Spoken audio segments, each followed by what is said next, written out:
নমস্কার বন্ধুরা, গতকাল বানিয়েছিলাম ছানার গজা। এর জন্য 1 লিটার দুধ নিয়েছি। প্রথমে দুধ আমি ফুটিয়ে নিয়েছি। এরপর গ্যাস বন্ধ করে 30 সেকেন্ড পর 3.5 টেবিল স্পুন ভিনিগার আর জল সমান করে মিশিয়ে ছানা কাটিয়ে নিলাম। ছানা 2-3 বার জল দিয়ে ভালো করে ধুয়ে নিয়ে জলটা ভালো করে ছেঁকে নিয়েছি।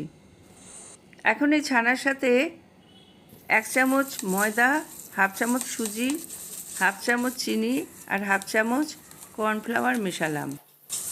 এরপর হাতের তালু দিয়ে ঘষে ঘষে ছানা আমি খুব স্মুথ করে নিয়েছি। এরপর ছানা 2 ভাগে ভাগ করে নিলাম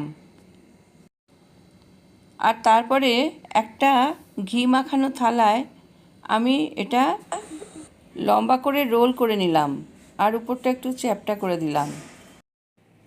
এখন ছুরি দিয়ে কেটে কেটে গজার মতো পিস করে নিলাম। হাত দিয়ে গজার পিসগুলো একটু ঠিকঠাক করে নিলাম। এইভাবে সব গজা আমি তৈরি করে নিলাম। এবার চিনির শিরা তৈরি করব। প্রথমে 1 কাপ চিনি দিয়ে একটু ক্যারামেল করে নিয়েছি।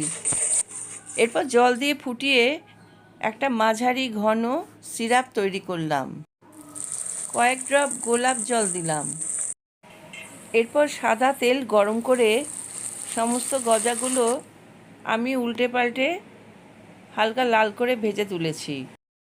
এরপর ভেজে রাখা গজা ফুটন্ত চিনির রসে বেশ কিছুক্ষণ ফুটিয়ে ঘন্টা 2 ঢাকা দিয়ে রেখে দিয়েছি, যাতে ভেতরে রস ভালো মতো ঢুকে যায়।